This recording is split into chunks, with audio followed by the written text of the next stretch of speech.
Hello, everyone, and welcome to the first UConn Pod of the 2017-2018 academic year. This is Aman Kidwai, manager of the UConn blog. I'm here with Daniel Connolly and Thomas Fritsch.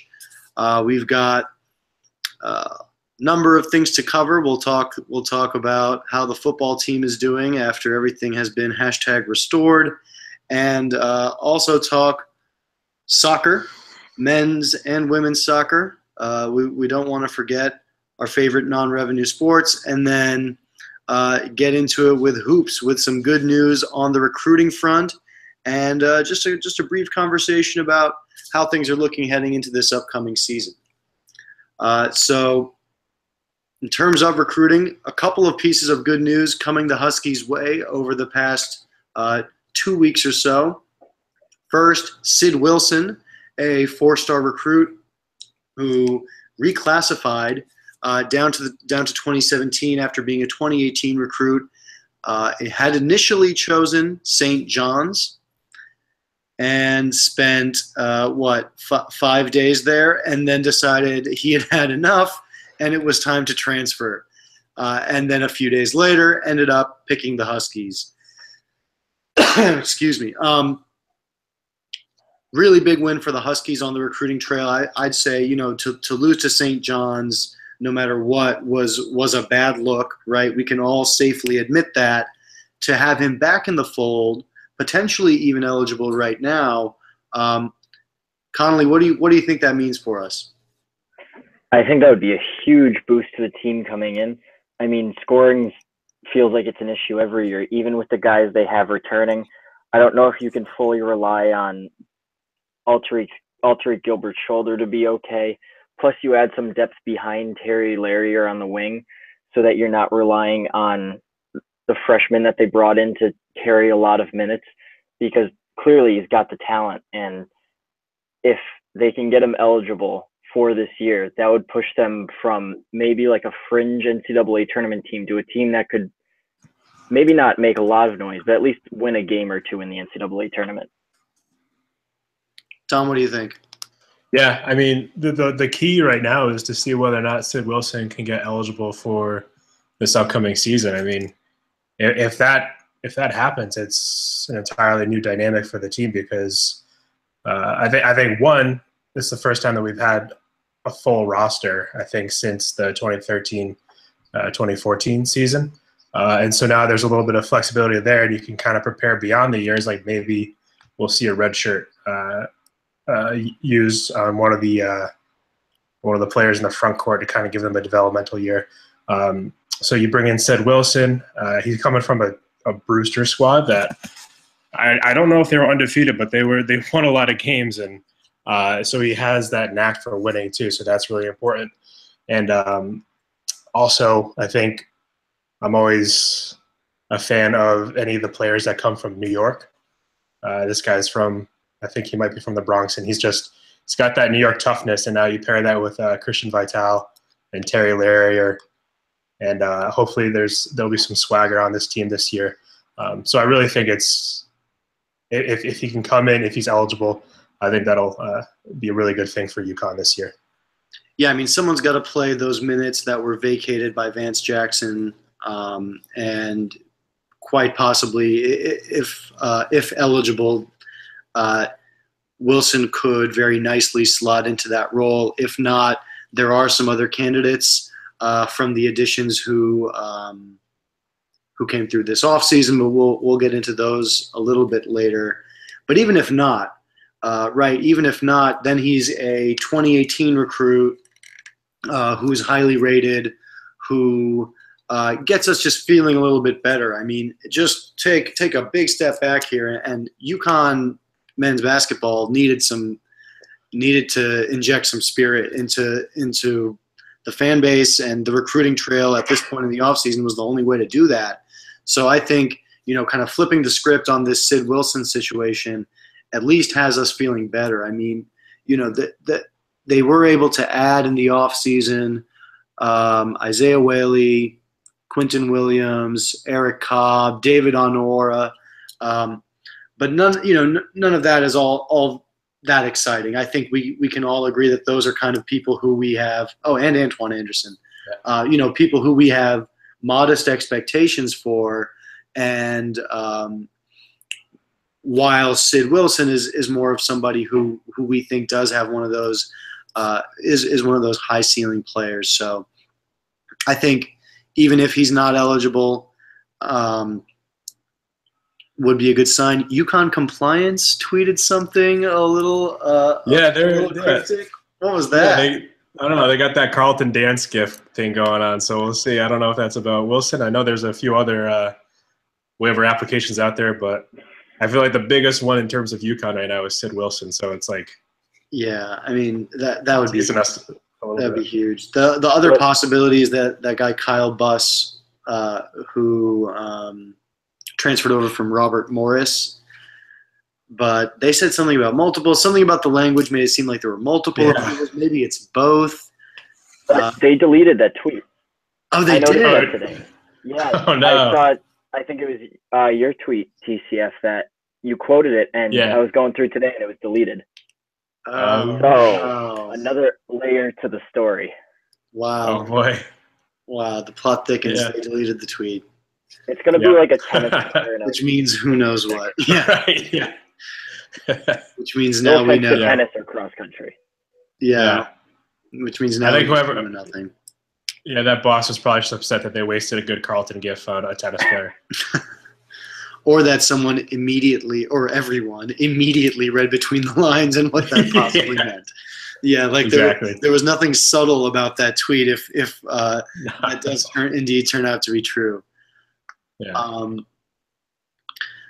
So I think one exciting thing. I mean, whether or not Sid Wilson gets the waiver, if he doesn't, I think it's really great for him to just kind of take that redshirt year and be kind of get with the program and work with Carlos Daniel too. I mean, this guy, the new strength and conditioning coordinator, comes in with a big reputation of.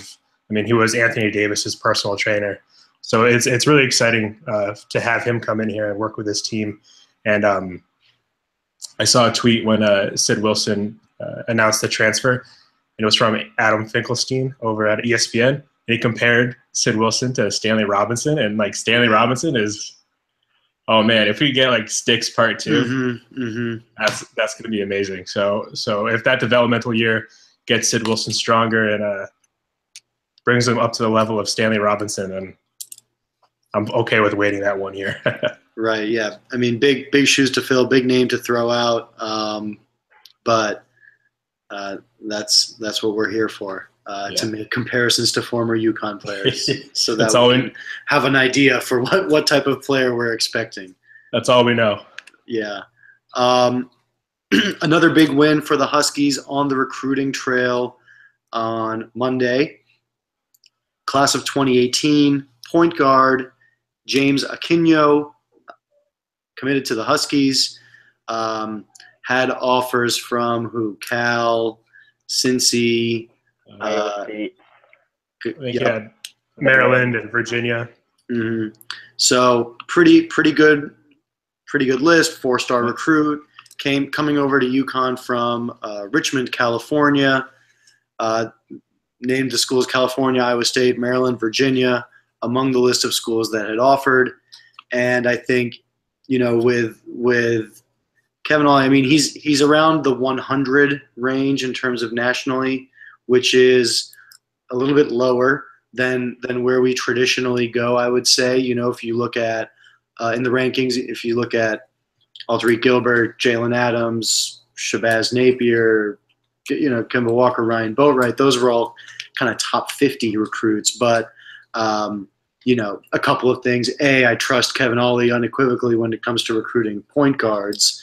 And then B, we run kind of a multi-guard system. So I think, Ollie and the staff got to be pretty pleased. And again, for UConn, that narrative of, things are kind of struggling, had a rough season, bunch of players left, starting to shift that tide in the right direction with either the first commitment for 2018 or, it depends on what you want to count Sid Wilson as. But either way, definitely a big pickup for the Huskies. Dan, your thoughts after kind of checking out his highlights?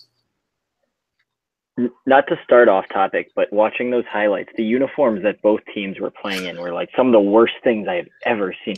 It looked like two teams from Bikini Bottom were facing off. But That's grassroots hoops. That's just how it is. It's crazy. But looking at how he plays, his style of play, what his strengths are, he's a very good defensive guard that takes pride in shutting down like a top guard on the other team. And he's like a tough-nosed, get to the rim and then dish it out type player. He's pretty much like the prototypical Kevin Ollie guard, in my opinion. So to see him get plugged into that offense, I'm excited to see what he can do next to Christian Vittel. They both seem like they're very tough, rugged guards that I think could complement each other really nice in a couple of years. Yeah, I think that's great. Especially what you mentioned, how he's going to complement Christian Vitale. I'm curious to see how he's going to play with Alterique Gilbert, because both him and Aquino seem to be very similar types of players. But I mean, we've seen UConn trot out the 2-point guard lineup before, and when they had Shabazz and Ryan Boatwright, and that was that worked out really well. That was a good combo. But one thing that was really great about getting Aquino is that so UConn offered back in May, and then a couple months later, that's when he blew up. So he had a huge peach jam. He was the MVP there, averaged about 19 points and 7 assists a game. And one thing that surprised me is that Aquino also shot about like 46% from 3-point range. So that's another important aspect that we're getting with him, is that we're getting a shooter, it seems like. And that's something that we definitely were missing after, Vance Jackson leaving. And it's always good to have that one ace right there, to have that shooting card and be able to just kind of pull up. And those highlights that Dan was talking about with those horrendous uniforms, there was a few nice pull-up three-pointers from Aquino that reminded me of Shabazz from that Villanova game in 2014 tournament. Nice, yeah. Of course, you need 3-point shooters now. I think every team in the country has realized that and is working towards that. Adams can hit the 3. Vitale can hit the 3. Gilbert, jury's out. We didn't really get to see him play a full season at the collegiate level, but I think another thing that's good about this is that it doesn't seem like he's going to be some guy who comes in and wants to be the star or the guy or anything like that. He's going to come in to next year's team, and let's say Adams is gone, still probably going to have, like you said, Tom, Vitale and Gilbert ahead of him in the depth chart, so to speak, and so. I think he's someone who's going to be willing to take on that role early on, kind of wait in the wings, and be able to then grow and blossom into an overall team player, more of a leader, that kind of thing. I also read that he's young for his grade. He almost could have been a 2019 recruit.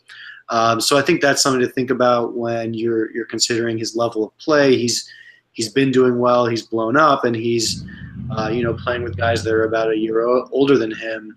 At an age where that's almost like an exponential difference to be doing that. So yeah, I think another thing that's for the Huskies. Yeah, and I think another thing that's really great is that it's kind of getting back to what UConn used to have with its point guards. I mean, even before Kemba and Shabazz, there were that kind of mentor and mentee aspect to everything. So there was, I'm trying to think, we had, so let's start with Kemba. So Kemba mentored Shabazz, and then Ryan Boatwright came in, and then Shabazz mentored Ryan Boatwright. And so we're getting back to that now, where we have Jalen Adams with mentoring like Alterique Gilbert, then Jalen Adams will leave, and Alterique Gilbert's going to step up, and then James Aquino will be kind of taken under his wing, you hope. So it's just a really good thing, and to have, kind of just be here and being able to step up with when Alterique Gilbert eventually graduates too, it is huge. really like about recruiting these tiny point guards in college is that they're probably going to stick around for 4 years. So that's another fantastic thing about this. Yep. Yeah, it's good to have players stick around. Obviously, a lot tougher to kind of restock and with talent the way the Dukes and Kentuckys and North Carolinas of the world are. So, all right, seems like things are back on track on the recruiting trail at least. We've got, just under 2 months until the start of the season, around 2 months until the 2017-2018 season gets started. It's going to be a big one for the Huskies. I mean, past couple of years have been disappointing. I don't think people are going to have too much sympathy for the injury factor that played into last year's kind of historic struggles. And so Kevin Ollie and the Huskies are going to have to show something to the fan base. I mean, Connolly, you said fringe NCAA tournament team. I kind of think they have to make it. We'll dive into that a little bit later. But I mean, Connolly, do you really think it's a fringe NCAA team right now? Well, I mean, personally, I think that they're going to be a nice little story in college basketball this year. I mean, basically everything you hear about UConn is how they're down and how they're not the same as they used to be. And really, with Kevin Ollie, I feel like he's always best when people are doubting him and when they're sliding under the radar. So I think that even with the team they have now, if they don't get Sid Wilson, they're probably going to be viewed as a fringe NCAA tournament team. But I could really see a Sweet 16 run come out of this team. I mean, with Kevin Ollie, they've got 3 really good guards up top. And obviously there's more to a team than the guards, but that's really the core of Kevin Ollie's team. I mean, you look at that 2014 team that won the national championship, Phil Nolan, I love him, but he was starting at center. And I mean, how many national champions is Phil Nolan going to be getting even minutes for?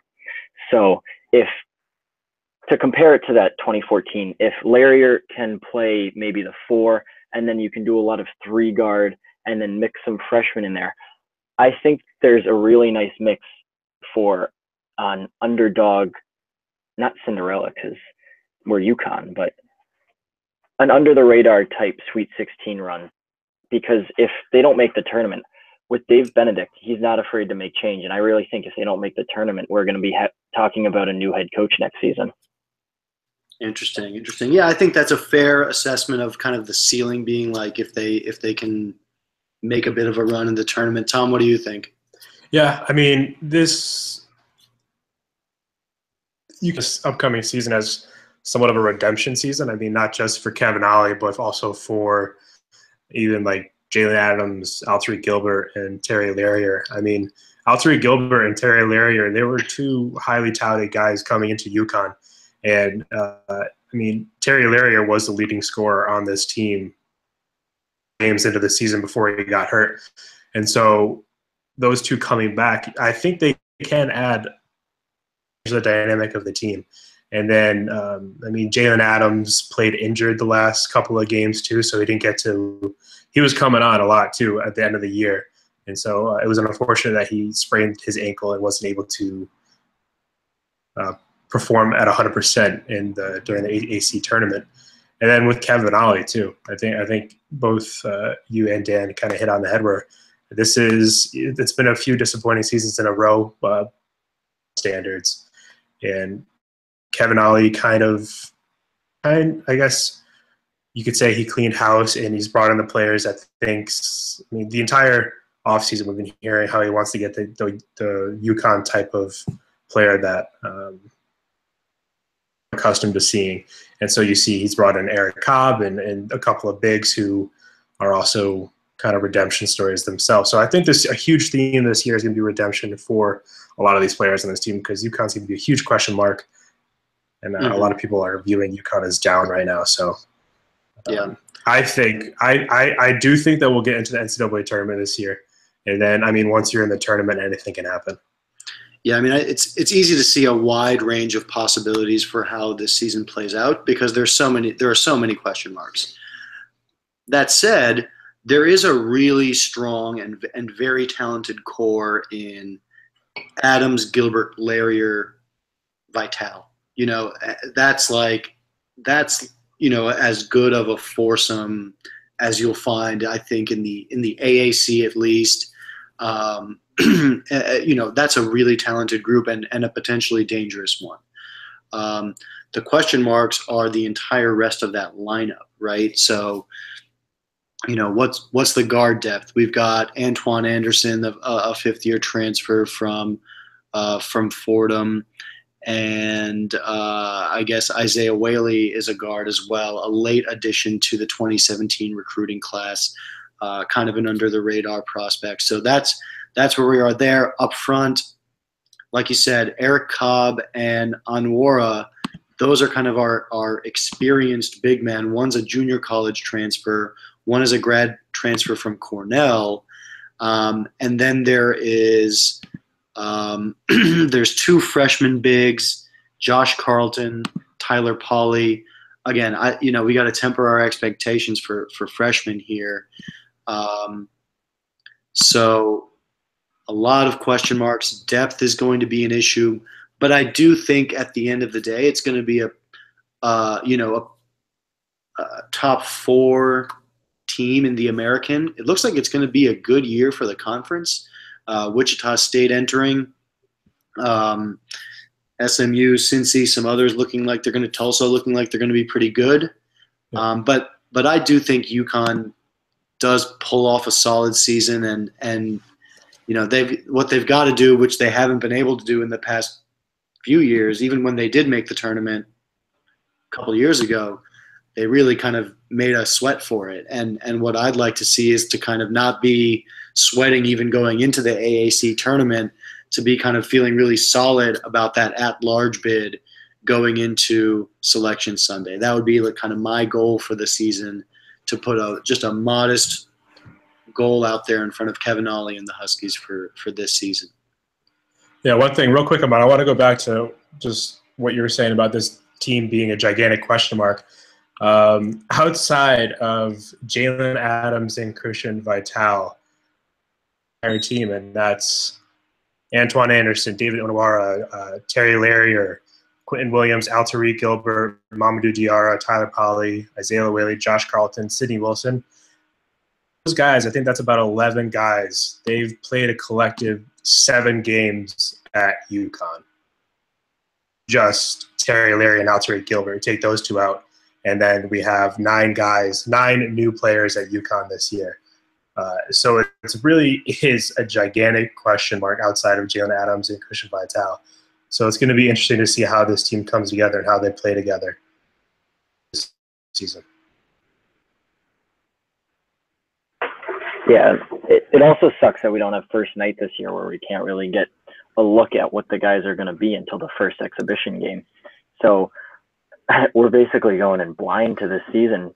I mean, it's hard to really get a feel for what a player is from watching them on high school tapes or even at another school, because it's so different when you come to UConn. And the non-conference schedule is absolutely loaded this year. With PK80, and they're playing Arizona, Syracuse, Villanova. So I think we're going to get a feel for how good this team really is early in the season, unlike last year where it was a pretty dull non-conference schedule. Mm-hmm. Yeah, I mean, definitely in a really challenging non-conference slate this year, but it kind of was last year too. But such is life in the American Athletic Conference, where now kind of our bigger games are earlier in the season. You got to be ready to go from the very start. Which may be tough with a lot of turnover. That's kind of why the past few seasons had been struggles. So we will see. I think, again, the Kevin Ollie hatred, that has to stop. If you are listening to this podcast and you are anti-Kevin Ollie, you don't approve of the job he's doing, you have to just stop and just realize the circumstances here. And, I think no matter what this year, we'll see this train moving back in the right direction. If not, maybe we can have that discussion. But until then, cool it. All right, cool guys. Tom, you are free. All right, cool. Dan, please stick around. We're going to do football, and then we'll do your soccer section after football. All right, see you later, guys. All right, thanks, man. Talk to you later. Yeah. Yeah, because I got 2 guys joining right now. Yep, that's fine. I've got nothing going on. Cool. So, yeah, we've got Nick. I just want to make sure I say his name right. Nick Lensander. Lensander, yeah.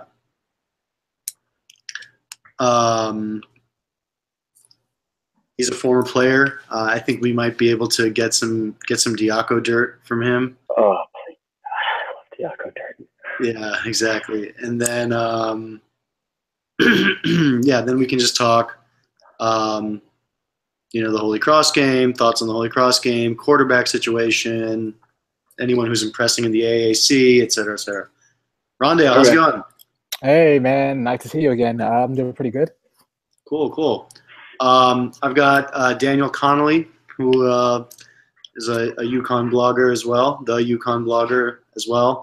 Rondale was with us a couple of years ago, and then he kind of had to take some time off, and now is back in the fold working with us in the podcast game. Yes, oh, sir. Cool. What's up? How you doing? Good. Awesome. So we're just going to be waiting on one more guy, Nick Lensander. Rondale, You may have just seen his name on the emails. Yeah. He's actually a former UConn player. He just graduated last year, so he can give us that kind of inside perspective on the team. He's obviously keeping track of them, watching them, so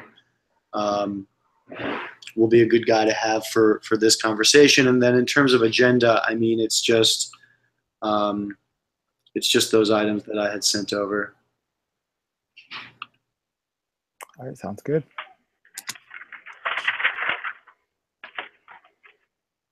So you live in California now? Yes, I do. I live in Los Angeles, and I actually saw the USC Stanford game this past weekend, and saw I was actually in the stadium for the UCLA comeback last week. Oh wow, nice. Yep. So the final touchdown actually happened right in front of where I was sitting. So I was sitting about 2 rows from the end zone, right where they do they have the pregame show and all that. So I got to see Dave Wanstead and Matt Leinart. So that was pretty cool. That's awesome. Wow. Yeah, it was an awesome game to watch. I mean, that was a crazy game. That was it's got to be the biggest comeback ever. Yeah, and the funny thing is there were hardly any UCLA fans still in the stadium. Oh my God, I would have killed myself if I left that game early. And it's understandable. It was 34-10 in the third quarter.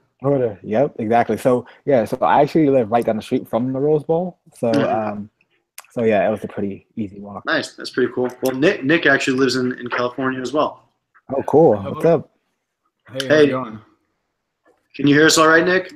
Yeah, I can hear you. I don't know where my video is, but I'm not sure if it's. That's cool. We're just recording the audio, so it's all good. Cool. Well, nice to be speaking with you. This is the first time chatting, but absolutely. So my name's Aman. I run the UConn blog, and then also with us here on the call are Daniel Connolly, who is a writer for the UConn blog, covers a number of different sports, and then Rondale Williams, who has done some football coverage for us as well. Awesome. Nice to meet you guys. What's up? Cool. So we are technically live, as in recording, because we were recording a segment before this, but don't worry, we do have wonderful sound editing capabilities. So yeah, don't worry, we're not live for the world or anything like that right now. But we'll just kind of go through the rundown. I mean, I was thinking, we'll introduce Nick. We'll kind of want to talk about how you ended up at UConn, what your time was like. Let's just have that conversation and get to know you and your time and all that a little bit. But then obviously dive into the good stuff. Did you have a chance to see the Holy Cross game? Yeah, I saw part of it. I mean, of course, we don't get it out here, but I saw some of the highlights and things. All right. Yeah. Cool. Actually, on ESPN3, they'll show all the games on SNY if you have ESPN3. Oh, Yeah, nice. no, I have to figure out my login for that. I would never figure that. Yeah, that's gonna be huge. They'll be on ESPN2 this weekend, so that's good. Oh yeah, all right, yeah, definitely check that out then. But yeah, I mean, I think you've got a good perspective. You played tight end. Tight end. I was gonna say receiver. Yeah. Tight end.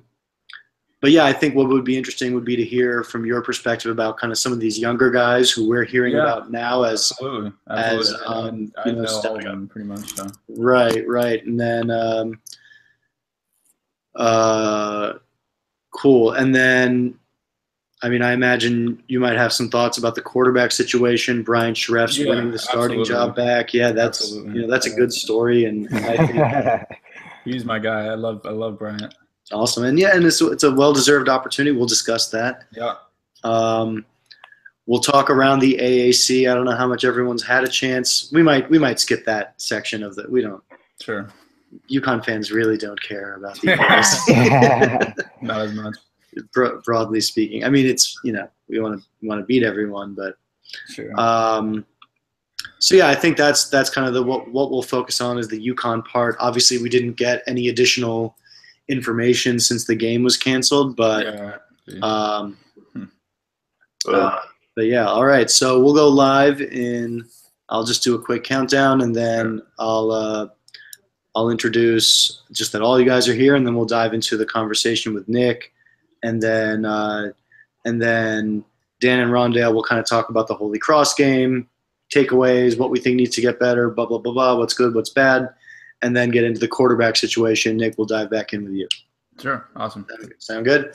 And, feel free to bring up whatever. And there's actually also a chat bar in the right. So if you want to say, like, oh, yeah, can I talk next? Or you don't, just go for it, Yeah. That way we can there's no kind of like up, no, you go kind of thing because there are four of us. All right. Awesome. Cool. So 5, 4, 3, 2, 1.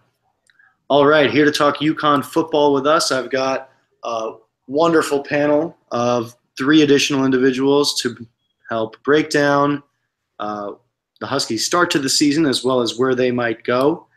For starters, we've got Daniel Connolly from the UConn blog staff, Rondale Williams, and former UConn Husky Nick Lensander. Nick, thank you so much for joining us. Thank you for having me. It's great to be on here and talk some Husky football. Absolutely, and we're hoping to be able to chat with you across the season for what should be a very interesting one. But first, would love to get to know a little bit about you and your time with the Huskies. So, to start us off, could you let us know how'd you end up at UConn? Sure. Well, I'm from California, actually, Santa Barbara. I don't know if anybody is familiar with California at all. Yeah, I live in Los Angeles. Oh, awesome. Yeah. So originally, I actually played basketball in New York for 2 years before I transferred over to UConn, and I kind of switched positions in sports and did a lot of that. So it was kind of an interesting mix, but that's how I kind of ended up there. They have a new digital media program, which is kind of what drew me there, as well as football. So that's kind of how I transitioned there. I had 3 full years, and they were all of Coach Diaco's years. So the first year he was there was my first year, and his last year there was my last year. Mm-hmm. So yeah. Did you walk onto the team?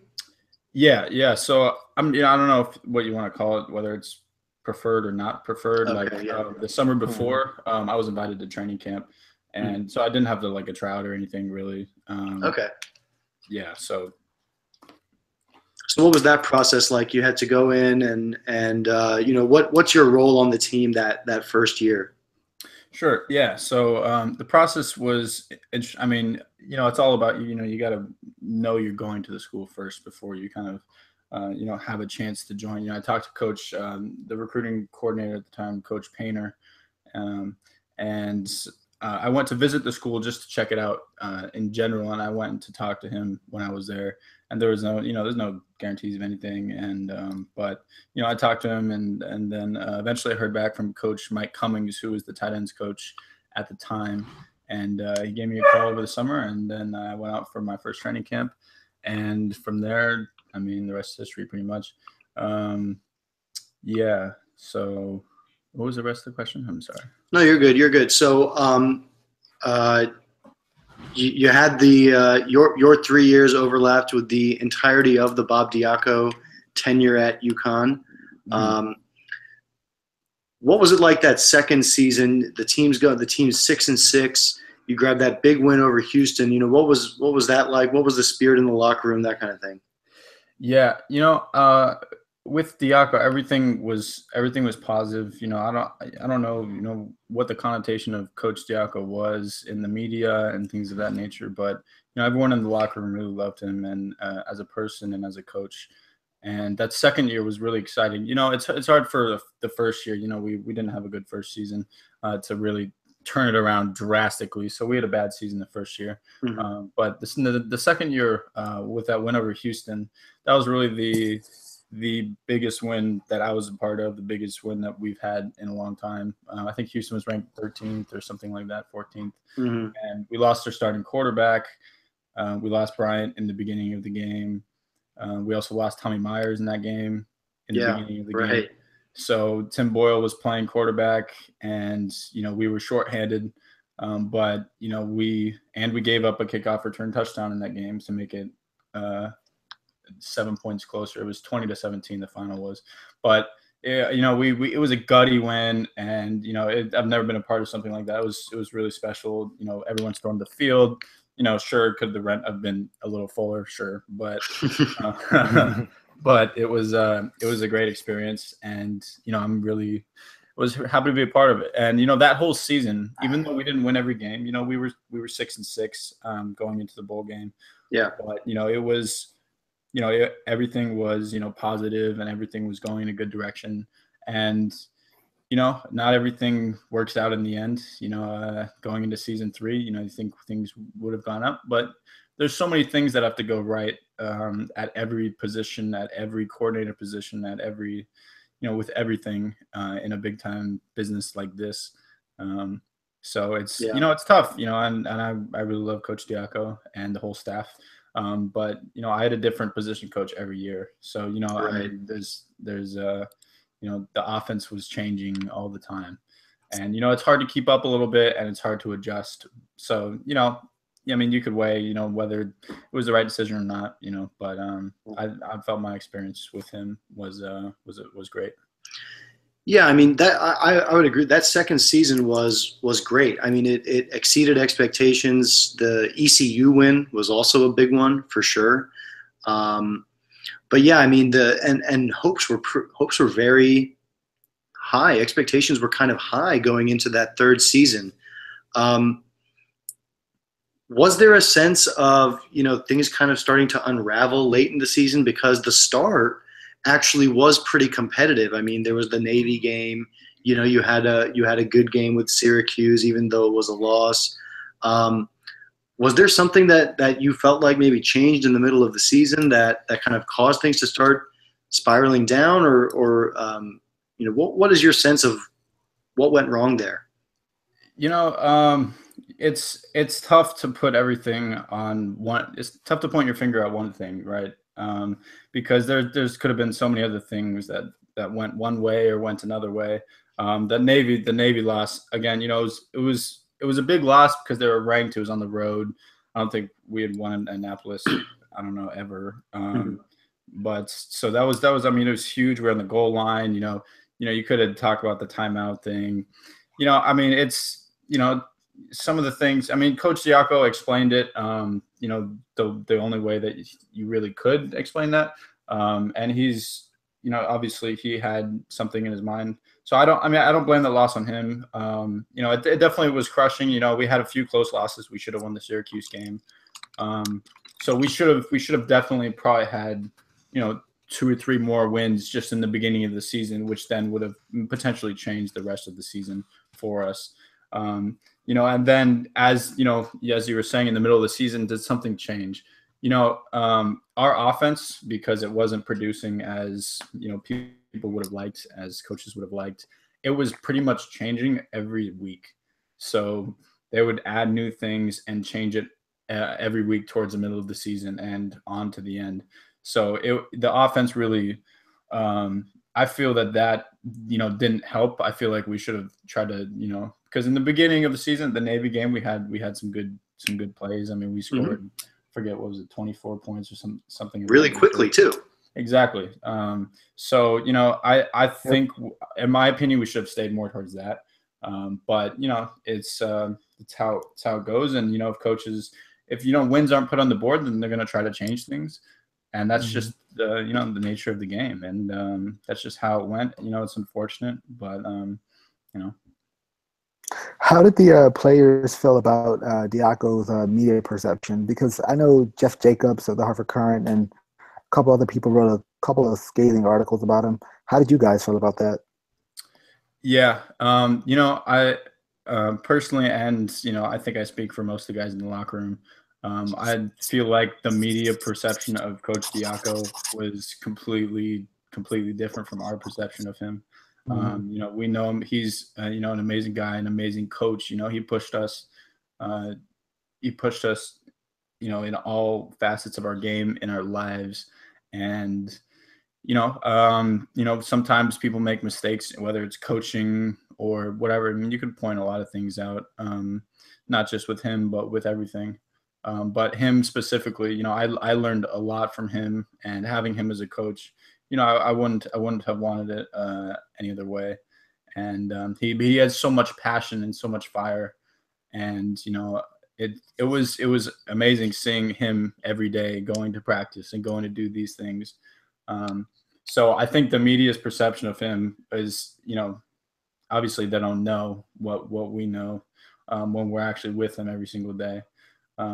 So they can think what they want, which is fine, and we always said that, but it didn't matter to us because we viewed everything as a family, and that's what we were. And things break up, and sometimes people get fired and things move on, clearly.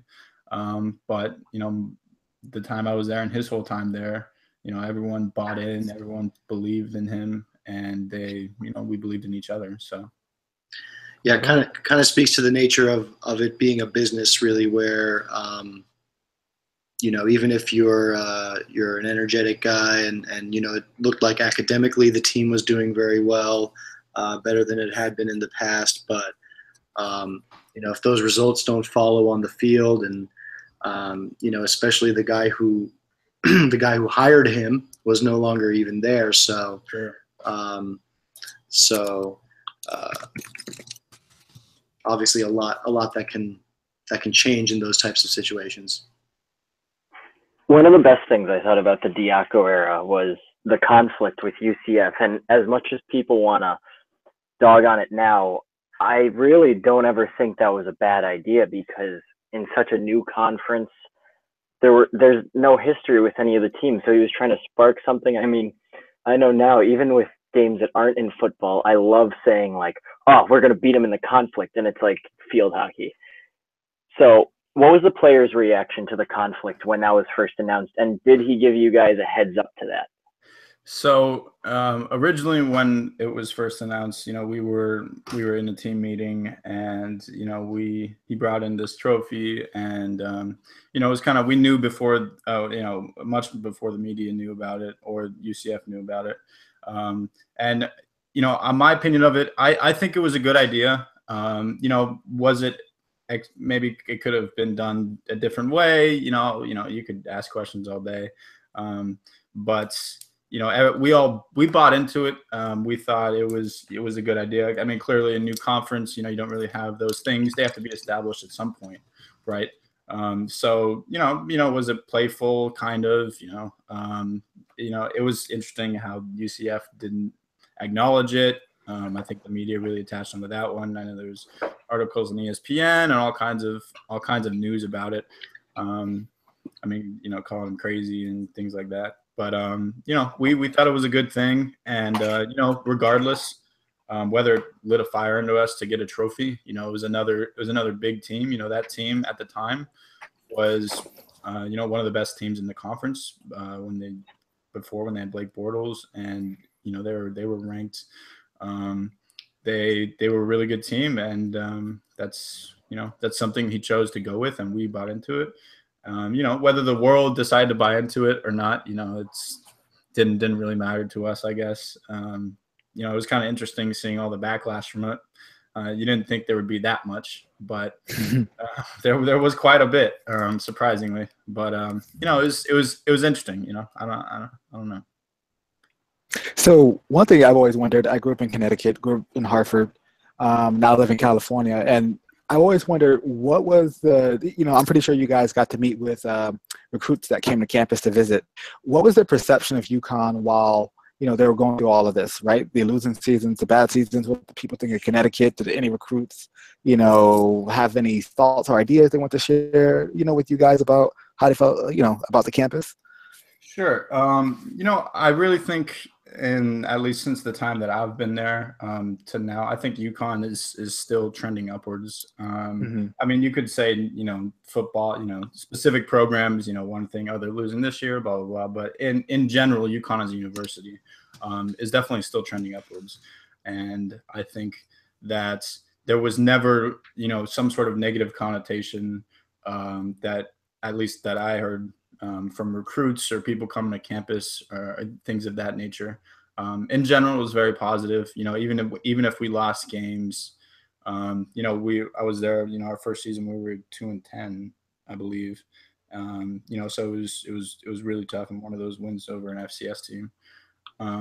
But we all stayed positive. He really sold a message to recruits and to us. We bought into we bought into the system, and I think it was positive. Sure, did people have negative thoughts in it? Reading things from the media, I'm sure they did. Right. But I mean, you can't really control what the media says, and we can really control what we do, and and that's really all we can do about that. But so. So the decision ended up being made. David Benedict decided to remove him from his post, and Randy Edsall comes in. From what you've seen, kind of since then, the adding of offensive coordinator from Auburn, bringing in a new defensive style that's a bit more aggressive with the Villanova defensive coordinator. What did you make of those changes to the program and what that might mean for the team going forward? Right. So, we had, carousel of offensive coordinators when I was there as well. The longest was Frank Verducci, which, I have a great relationship with, and he's an amazing guy. But I feel like some of these hires, I feel like some of them are a little forced, right? So he tried to bring these guys in from every which way that have no experience together. And, there's no, I mean, I guess when you bring in a whole new staff, that's what happens. But, I think some of the decisions were questionable, as in the quarterback situation, which we will get into. But I mean, I definitely think that, yeah, I thought it was, a little questionable, but that's what he wanted to go with, and it's his team, and and that's, can't really say too much to that, I guess. Mm-hmm. All right, so we'll get into kind of what we saw from the Huskies in the first week of the season. I think for the fan base there was a little bit of excitement as to what we might see from this new look team. We probably did not see exactly the performance that we wanted to from the Huskies in the opener against Holy Cross. I think the offense showed some things. But Dan, we'll start with you in terms of the opener. Let's look on the positive side to start. What did you like from what you saw in the season opener? Well, the offensive line's really been an issue for I don't know, for as long as I can remember. And they didn't look great initially as the game went on, but when I went back and looked at it on film, Holy Cross blitzed a lot with an extra man or two. They would usually have a 4-man front, and they would bring a linebacker, sometimes two.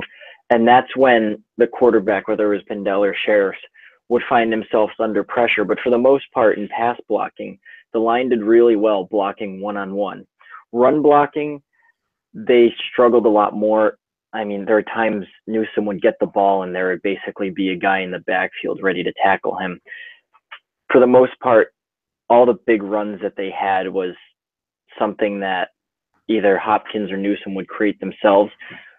A lot of times the linemen would lose their leverage and they would get turned, and then it's easy to get into the backfield and grab someone. But I definitely thought it was a step up from last year. And I think playing together more, getting a feel of how each other plays, and just getting those reps, getting those coaching tips, I think it's a unit that can definitely make a big leap throughout the season. Rondale, what about you? Strengths from the Holy Cross game? Yeah. So I definitely thought the front seven was good. Even with Foley leaving the game early because of the late hit, I thought Junior Joseph played well, especially given the fact that they didn't have Monte Dix, right? Mm-hmm. So, I know it was an FCS opponent, Holy Cross. Are they FCS or FBS? I always forget now with the new acronyms and whatnot. They're FCS, we are FBS. Right, exactly. Okay, so, yeah, I mean, I thought even with a weaker opponent, yes, you expect them to play well, but I thought they were fast. I thought they were very athletic. The biggest weakness that I saw were the DBs. You would think that, us being a Division I school, you would think that the DBs would be able to cover up the receivers a lot. They got open plenty of times.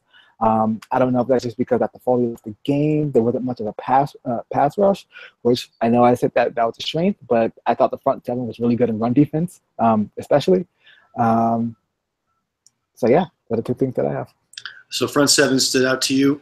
For me, I have to say there were a couple of things. One, and I want to talk with you about both of these, Nick, actually. One was just the young playmakers.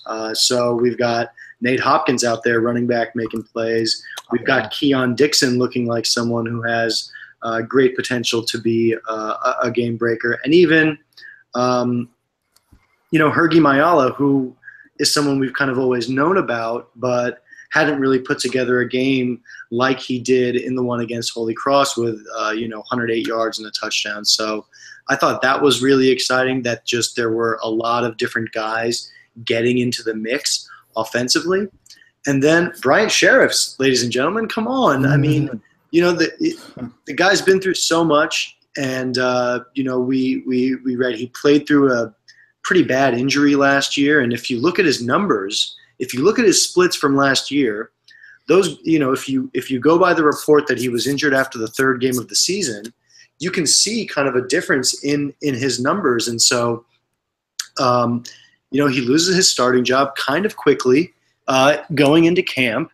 And but David Pindell struggled. I mean, he looked like somebody making his first FBS start. And, that may have been okay if UConn was able to power through it. And I mean, there were 2 turnovers. One of those were on him.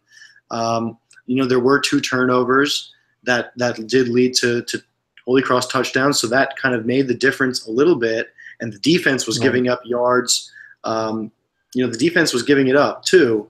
But I think, if you look at what went down, there was no question Brian Sheriffs was exactly who we know he is. He is a tough player. He's a smart player. He can run the offense capably. So I thought that was just a great development. And when we look at last year, there was the Navy game last year where he hit 88% of his passes. They ran kind of that uptick, fast tempo, quick pass offense, and it worked. They just weren't able to kind of keep it going across the season for a variety of reasons. I think the staff was still married to that idea of kind of the run first methodology. But for me, those were really the exciting things there. And so, Nick, I want to ask you really quickly about both, but let's start with the offensive playmakers. Were you expecting what were you expecting, or who were you expecting to break out from that playmaker group going into this season? Absolutely. I know you touched on Nate Hopkins at running back. We have another great running back as well, Jakevius Vickers. You haven't seen as much of, and they both are amazing players. You know, I played with them a lot when I was on scout team with them. So I knew their playmaking ability. You know, every single day I would see it every day, even though they weren't playing in games. So Nate Hopkins is one. Keon Dixon, he's another great young receiver. You know, he was kind of, you know, like a little gazelle out there, you know, his first year. But, you know, he will definitely be growing into, you know, a great receiver. And Hergy has been growing kind of on the other side of Noel when Noel, you know, was there. And, you know, I think he's definitely the number one guy now, and he has that potential, and you can kind of saw it this game. You know, and I always thought that, you know, he had it before, you know, even last year with Noel and previous years. Yeah, I think he's a junior, I think. Yep. But yeah, no, he's an amazing player, and I think you'll see it throughout the season that he'll be that number one guy, and he will lead the receiving group. That's just the type of guy that he is. He's a hard worker. He keeps his head down. He's quiet. But you know, he makes plays, and that's what he does. And you know, you might have seen a few more last year if, you know, Noel, you know, kind of took a lot of the had a lot of targets. You know, rightfully so. He's an amazing player as well. Yeah. So why do you think Shears had a good game this game? You know, in comparison to a lot of his games last year, do you think it's the up-tempo pace that helped him out a lot? Sure. I think the offense change could have been a factor in helping out with that. I think also that, you know, he felt the mesh because I mean, clearly he was on the bench the first half. And, you know, when they went to him, I know he's ready. I mean, I played with the guy when he was on scout team 3 years ago when he transferred here first. Well, I guess 4 years ago now. So, I mean, he is a playmaker. You know, sometimes will he make a mistake? Sure, he will, but he'll sling it. You know, he'll give up his body for the team. You know, he will, you know, fight. He's one of the toughest guys I've ever played with. And I'm really not surprised at all that he was able to lead the team back. You know, that's just the type of player he is, and he comes back from so much adversity, and he has, and he will continue as he leads this team now. You know, I think that was one of the mistakes that Randy Edsall came in and, you know, handed the job. You know, you could say maybe, oh, you know, he's trying to, you know, the media perception of it, you know, might be the right thing to do, to hand it to the transfer who, you know, he's got potential. But, you know, if he had any, you know, any vision of, you know, the situation and who Brian Sheriffs is, then he would have started him from the beginning. Yeah, I think the way that and I'm not going to pretend I know what the coaching staff is thinking, but you know, maybe they see Pindle as someone who has a higher ceiling. But in this instance, Brian Sheriffs certainly has the higher floor in terms of his ability to be consistent. And, you know, for UConn this year, where they want to be competitive quickly, you know, Sheriffs might be the best option. And that's why it looks like for the time being, he does have the nod as the starter. Yeah, and it wasn't a good look to me for the staff to name Pindell the starter 2 weeks before the game and to have him come out and really just lay an egg. I mean, he didn't really throw the ball beyond 5 yards, and if he did, it was like a desperation pass down the field to Hergy.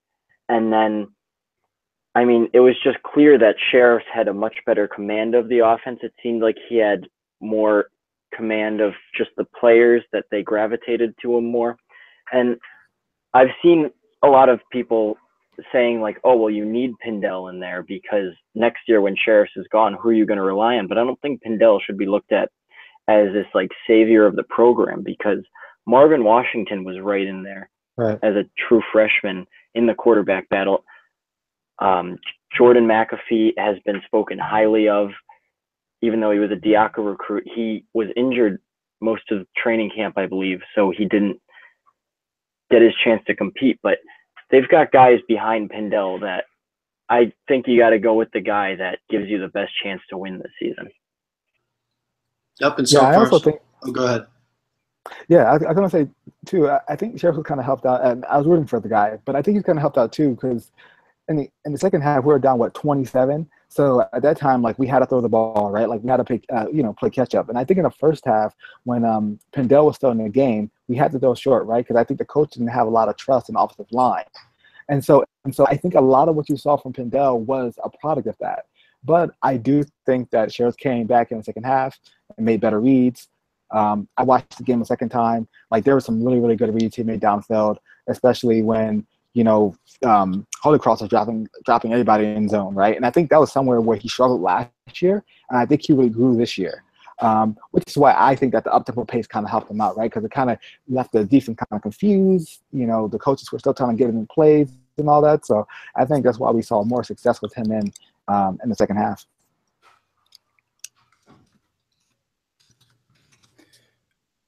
All right. So, I mean, I definitely agree with some of the things you said, but Pindell, I mean, you can clearly tell that he had no game experience, right? Yeah. And, Sheriffs has had the game experience. And, I think Daniel touched on something that, I think is important.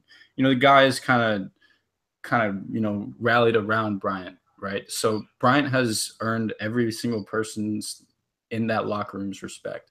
And everyone knows the type of player he is, and he plays for them. He's not a selfish player. He gives up his body for the team, and everyone's seen what he can do and seen what he did. And that's why people gravitate towards him. Pindell, he may be a great guy. This is his first year, though. He has no game experience. I just don't, in my opinion, I just don't see how you could have, started him. Even with, camp. Clearly, he just went off what he saw in practice and not in game experience. Yeah, and I think that came to bear, in the first game, and I do give the staff credit at least for making that decision. I think there are college football coaches out there who would maybe more stubbornly stick with their guy, but I think the fact that they put him in, and then the fact that they named him the starter going forward, to me bodes well, at least for the coaching staff's ability to adapt. And I think, just looking at the game, there was no question Sheriffs looked infinitely more comfortable running that team, running that offense. So, I think with the scheme in place and with the talent around him, it has the potential to be a pretty solid season for the Huskies. I do think the area that we need to be really concerned about is actually is in that secondary. So and we kind of touched on this earlier, but the front seven looks pretty solid. They weren't, the Holy Cross was not able to run on them, but that secondary is inexperienced, and they do lose two very good starters from last year's team in Obi Melifonwu and Javon Williams, and then John Green, who was also a pretty key contributor. So I did want to ask you, Nick, from kind of in a similar vein about the youth offensively, if you could just tell us a little bit about some of the younger guys at defensive back. I know you kind of were probably going up against them in practice. You saw what they had to offer, and now some of these guys who we have never seen are kind of stepping into starting or key contributor roles. So, what can you tell us about these guys like, Marsha Terry, Tyler Coyle, those guys who've kind of stepped into the two deep now this year?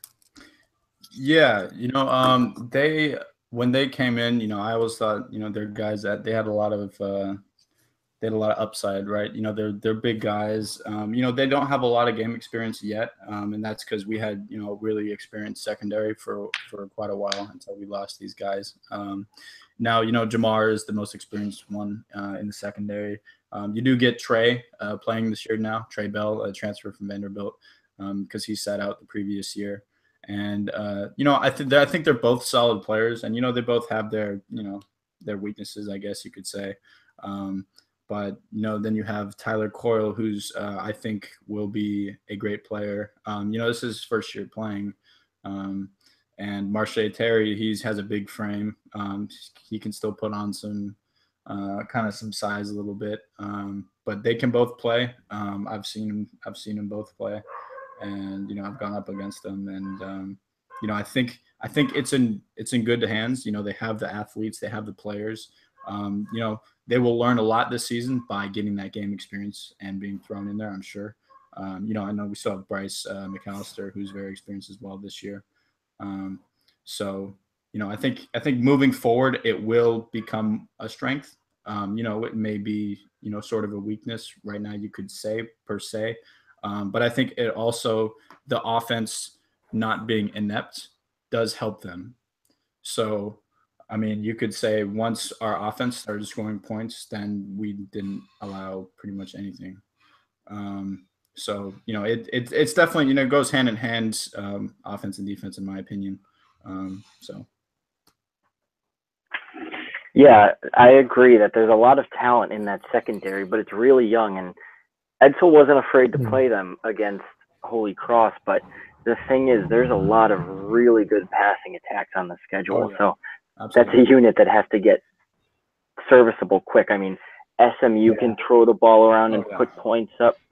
Tulsa can just score 1,000 points on any given day. And even Missouri scored 73 or 74 points in their opener. So they're going to have a lot of tests this year, and if they don't gel, if they don't get up to that level that they need to be, UConn could be in trouble in a couple of games this year. Yeah. Well, there will be a ramp up, certainly. So SMU is going to be it was the fourth scheduled game of the year. It's going to throw off my numbers the entire season that the USF game was canceled. But we do have what is now the Huskies' second game of the season coming up this Saturday at noon against UVA. Last year, that was a win for the Huskies, 13-10. Looked like solid battle that the Huskies were able to come out on top from. Obviously, UConn made a coaching change and all of that. UVA now in year 2 with Bronco Mendenhall. They won their season opener against FCS William and Mary, a pretty solid team from the CAA, but then they dropped their second game of the season at home against Indiana, who is pretty solid from what we saw. They kind of gave Ohio State a little run early in their first game, and then kind of comfortably took care of UVA 34-10. So, I think definitely going to be an interesting game for the Huskies, a big step up. But I will say UVA does not look too dangerous going into this Saturday, and looks like a pretty winnable game from my perspective. Yeah, I definitely agree. I feel like they have. Oh, go ahead, Ian. No, you go. Yeah, I was going to say, from what I've been reading about them, they seem to have a lot of the same problems that we have, right? They have a lot of injuries in that front seven, although we're returning Vontae Diggs this week. They have a young secondary just like us. Their offense has some trouble moving the ball against Indiana. So, I definitely think this will be one of those games where whoever makes the most mistakes will probably lose the game, but it seems like a pretty equal matchup. Yeah, I agree.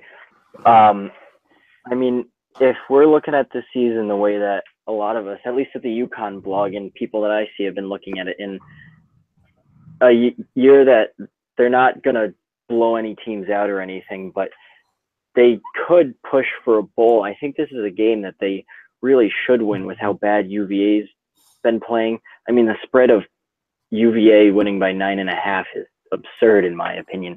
It's going to be a one-score game, whatever it is.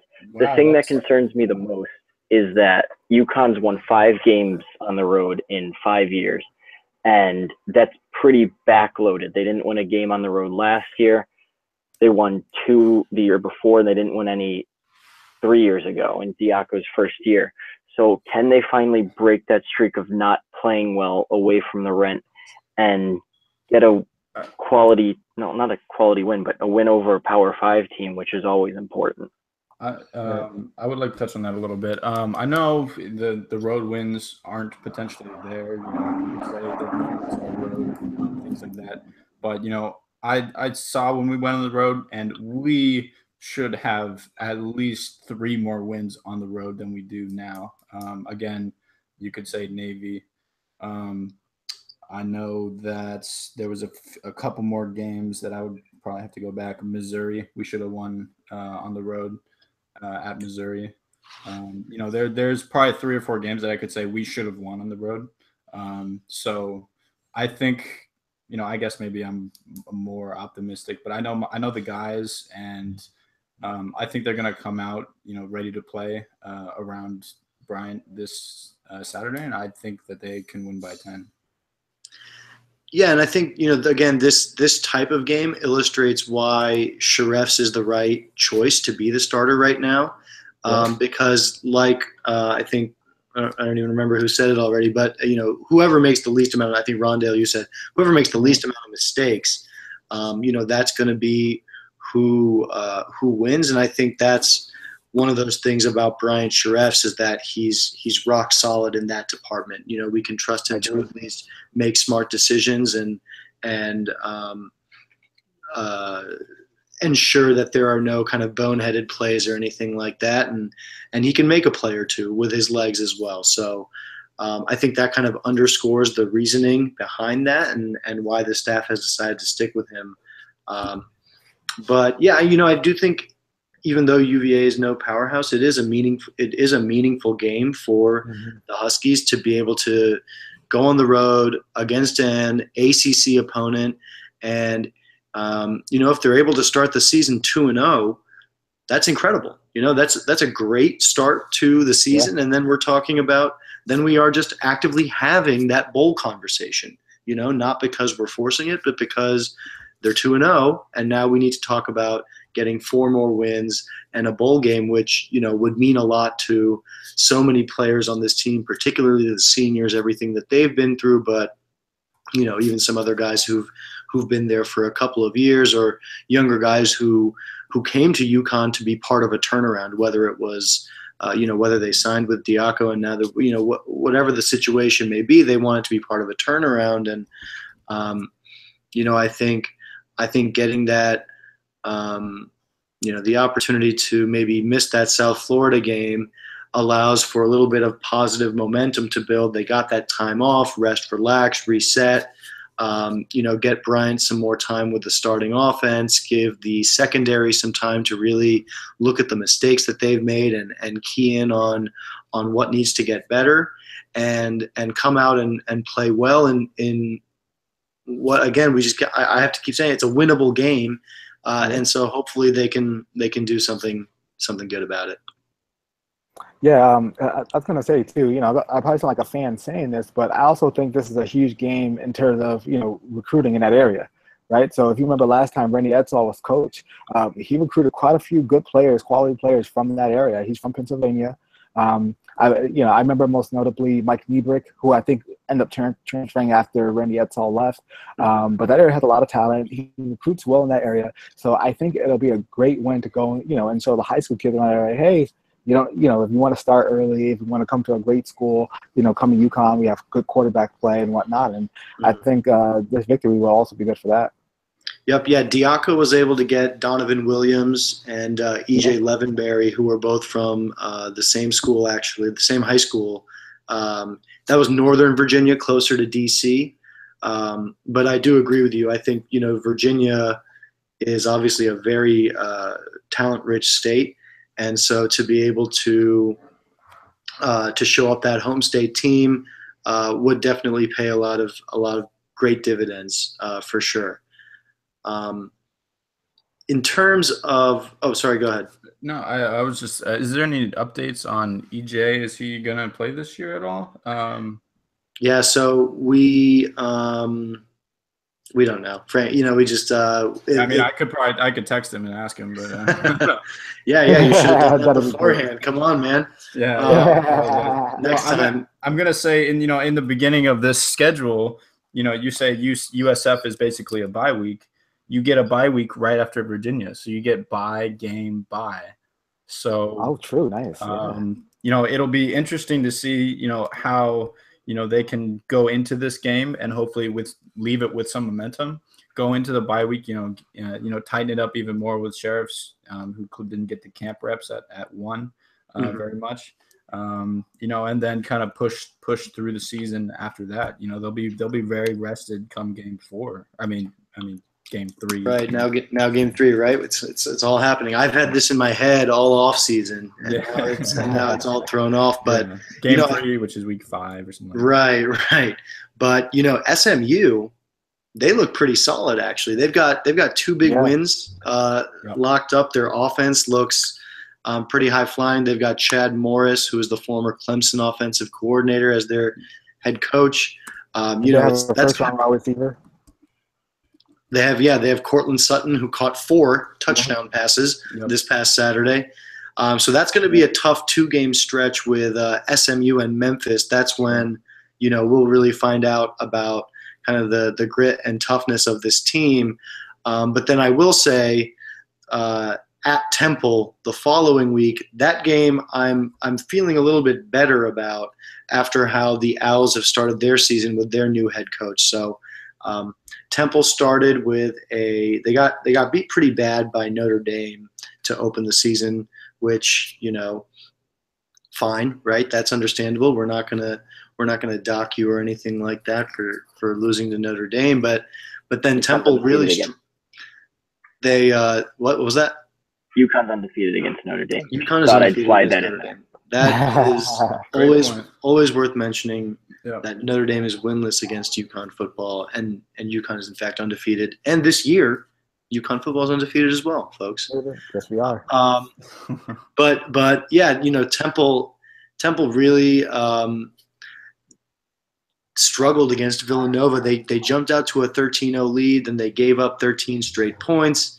You gotta do more than that. And anyway, I think Temple's been really strong the past couple of years, looking like a more winnable game to me than it was before. So again, when we talk about, what are those winnable games on the schedule, if UConn can get to UVA, then we're trying to find out where 4 are coming from.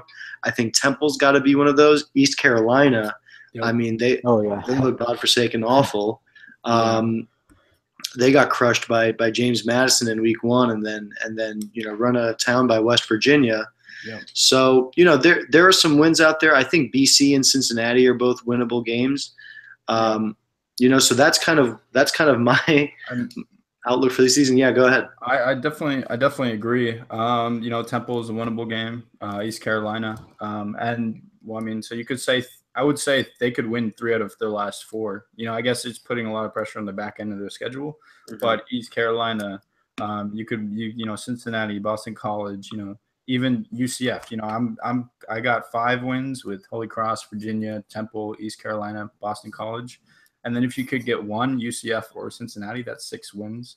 If you're on a roll and you beat a good team, then you could potentially get even more.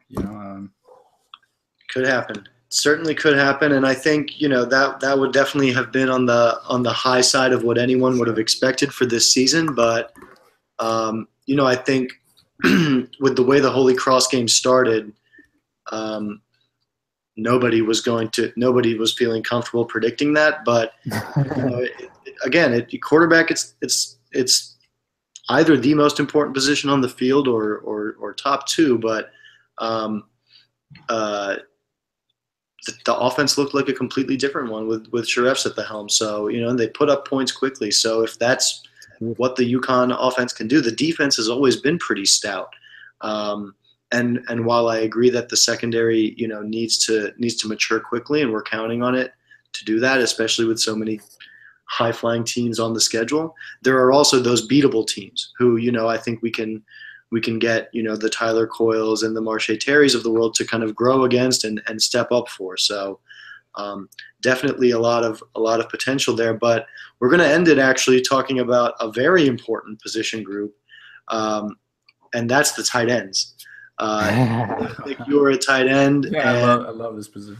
And it's a very dynamic and very potentially impactful position. But and UConn has some very talented athletes at that position. You could say that again. Yeah, I mean, Tommy Myers, Alec Bloom, two guys who I think UConn fans have been just begging to have breakout games at some point. So, Nick, what was your sense for why the tight ends couldn't get more involved previously? And then just, what you hope for those two guys in their senior year? Yeah, I just to start it off, Alec and Tommy, they were there, since the first day I was there. I had lockers next to them. They're some of my best friends on the team, and they are both amazing players, and I've learned a lot from playing with them through the course of my career. And you kind of saw, touched a little bit of what Tommy's potential was at the Villanova game. I think, was it last year or 2 years ago? He had some huge catches where he's running over people, and he had a touchdown, and so he's definitely underutilized, absolutely. And so is Alec is just a complete tight end. He is the speed, of a quick tight end. He's got the hands. He's huge. He can block. He's an all-around complete tight end, and I really hope that they use him more.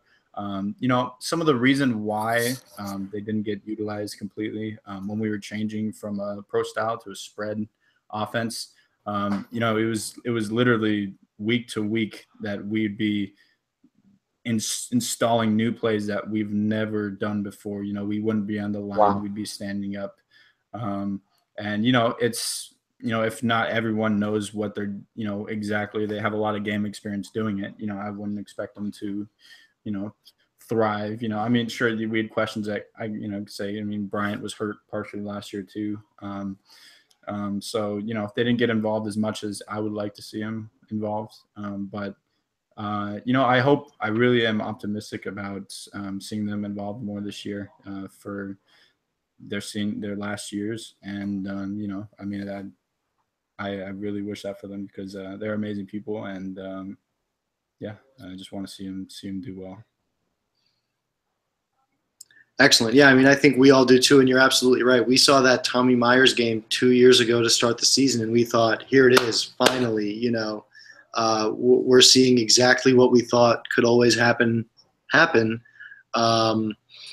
then, I don't think the tight ends as a group produced as much as he did in that game, the rest of that year. But I'll tell you, we were learning a lot on the fly, right? So we had different position coach, sometimes multiple position coaches every single year, and with not the same offense every single year. Everything was changing. We didn't have experience in game doing the same things all the time. So it's really tough to implement that. And then the offense struggling just in general anyways didn't really help out. They are I see these guys in practice every day. I catch balls with them every day, until since I'm not playing this season anymore. But they are amazing tight ends. I think Alec will get drafted, and Tommy could potentially sign with an NFL team. They're that quality of players, and I really hope it pans out for them this year. I think we all definitely agree with that front, and I hope that breakout happens. There's a lot more opportunity, I guess, to spread it out. Yeah. There was one receiver really catching a lot of the passes going out, and for good reason, in Noel Thomas. Okay. But now that there are 100 receptions at least to go around on the rest of the team, hopefully some of that falls to our the guys who we've seen, show flashes of really, really strong tight end play and make that happen. Absolutely. Yeah, I would say. So one thing I noticed. So I saw a lot of Rhett Lashley's offense last year. I lived down in Georgia, so I saw a lot of Auburn games, and I hope Tommy Myers and Alec Bloom and whoever's playing tight end gets a lot of catches. But I remember watching Auburn play, and it seemed like at Auburn didn't utilize the tight end a whole lot. So I really hope that Rhett can somehow take advantage of what we have here, right? Use more Newsome, use more tight ends, and a lot of his schemes, concepts. So I definitely hope that improves too. But I didn't see a lot of it at Auburn, and I hope he recognizes the strength of the offense. Mm-hmm. Yeah, it should be slightly different. And again, if you've got the talent there at that position, you got to figure out a way to use it, and especially in this day and age with just how wide open passing games are and the role that the tight end can play in that.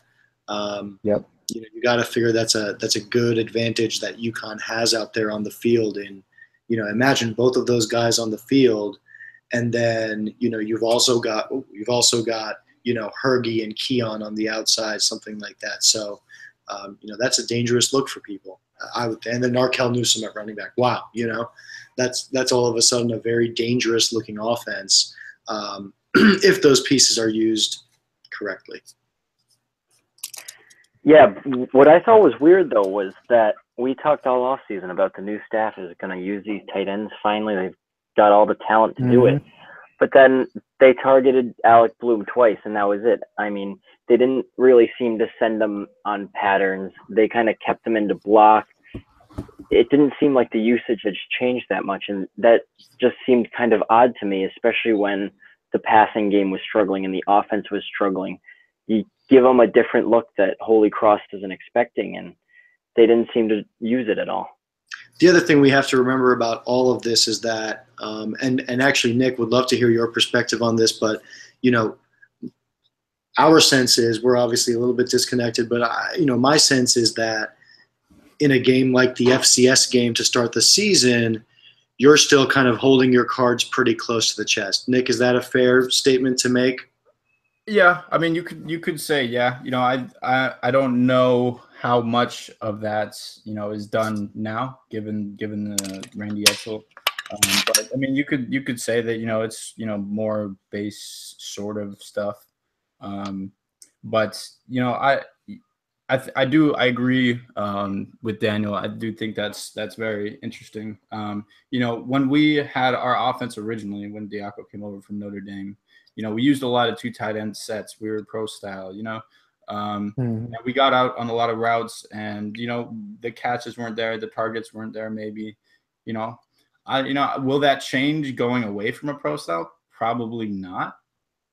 I mean, is what you would think. But I would really love to see the creativity. If he's able to put it together and get them the targets and get them the well-deserved game action and balls being thrown to them.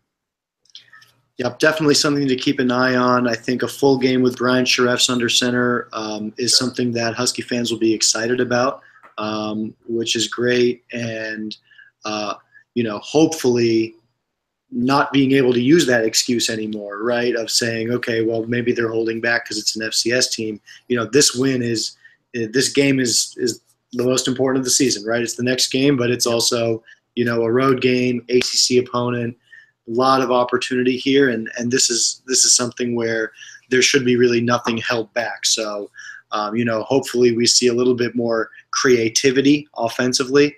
Certainly agree with you, Dan, that just in general, while there were some interesting and exciting kind of spread and hurry up concepts, I still don't think the play calling was that creative. I'm really hoping it was because that was Holy Cross, and not because the staff insists on calling the same 4 or 5 different plays. So definitely something to keep an eye on. I'd say that and secondary development are going to be kind of those keys to the game for the Huskies. We'll just have to wait and see until this Saturday at noon on ESPN2 when the Huskies make the visit to see the Virginia Cavaliers. Absolutely. All right. Anyone else have anything to add? No, not at all. I hope Sheriff throws for over 300 yards. Yep. All right, cool. Well, thanks, guys. Good first podcast of the season, and hopefully we can keep it going across the season. And maybe try and do Sunday and just do like a quick breakdown podcast of the Virginia game. Are all of you going to have a chance to see it? Sure. Yeah. Yeah. Yep.